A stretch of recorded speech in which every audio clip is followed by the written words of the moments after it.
Good morning. Thank you for joining me for my daily Come Follow Me. Come Follow Me study of the Doctrine and Covenants. Today is Friday the 20th. Yay. And we're going to start with a daily reflection. Thou shalt have no other gods before me. Exodus 23.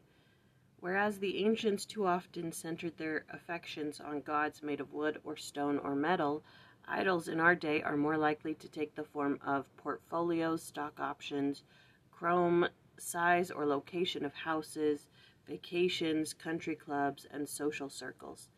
Yet anything that entices our hearts or minds away from the sincere worship of the true and living God and the labors associated with the establishment of Zion is an idol.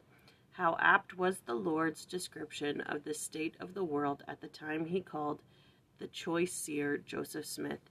They seek not the Lord to establish his righteousness, but every man walketh in his own way, and after the image of his own God. President Ezra Taft Benson taught us that when God is at the top of our list of priorities, all other things either take their proper place beneath him or fall out of the list completely. That's important for me because I need to prioritize with all the things that I've got going on. I need to prioritize. Okay. Today is Genesis chapter 17, verses 6 through 27. In these verses, God establishes more his covenant with Abraham and Sarah, changes their names, says that Sarah will bear a son. Abraham laughs, and he says, it's going to happen. All right, it's going to happen. And then he also says, because of this covenant that I'm making with you, we're going to have a sign. All men born in your house need to be circumcised.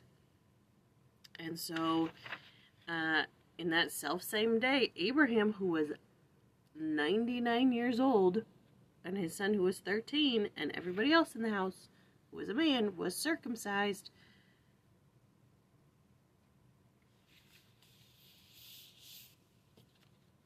I bet they were just real happy about that. I mean,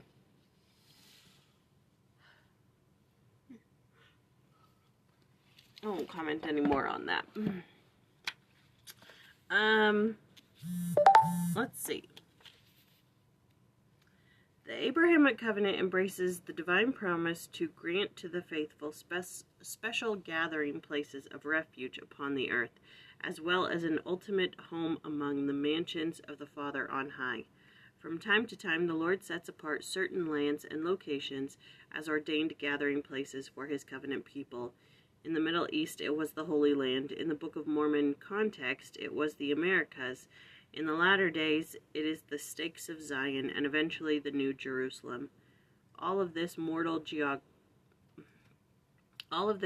geography is but a type and symbol of the eternal abode of the righteous in the eventual heavenly courts of the Father and Son.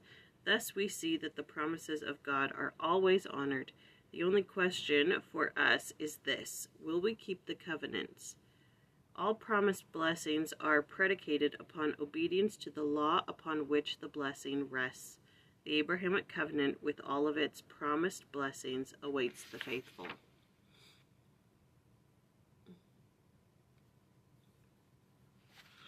Alright, it jumps right into 18 after that. Let's see what Ludlow has to say.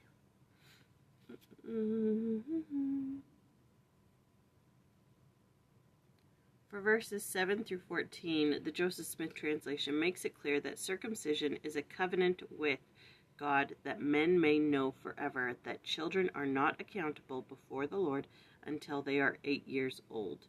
The ordinance of circumcision was thus connected, at least symbolically, with the ordinance of baptism. However, Joseph Smith taught circumcision is not baptism. Neither was baptism instituted in the place of circumcision.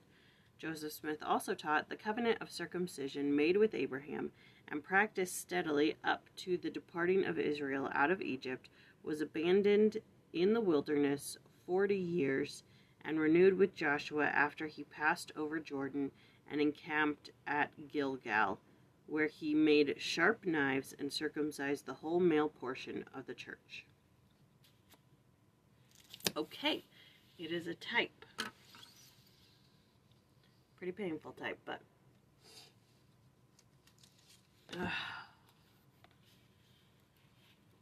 okay. Oh, last night was my first Relief Society activity as Relief Society president. It was slightly like I had to get up and I had to conduct, and like everybody's looking at me with like expectant grins, like, it's her first one, she's conducting.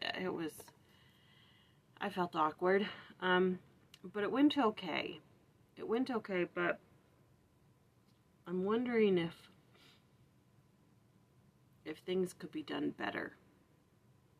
I'm wondering if I clearly need to prioritize more time to my calling, because so far it's been like a Sunday and then a little bit in between if somebody texted me, but mostly it's been work. And then yesterday it was like, oh, I've got to get some stuff done for this, and so I definitely need to organize and prioritize and plan and get stuff done. It needs to be a priority.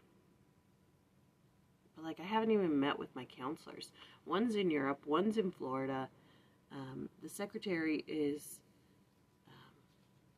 had book club last night, and then she's going to South Jordan on Sunday. So it's like, for the first couple of weeks of my presidency, I'm going to be alone. So it's kind of weird to try to get my bearings when, first off, I have no clue what I'm doing, and secondly, I'm just kind of like blowing in the wind. Anyways, okay. Friday the 20th. Lord, help us to accomplish thy divine will in whatever manner you may wish to be served by us in this world, using diligence to keep ourselves peaceful and tranquil, taking everything from the hand of our Heavenly Father, for in your hand alone is the cup from which we have to drink. John of Bonella. Yes, that's a good one for today. Okay, that was Genesis chapter 17, verses 6 through 27. And tomorrow we do Abraham chapter 1. All right, we will see you then. Bye.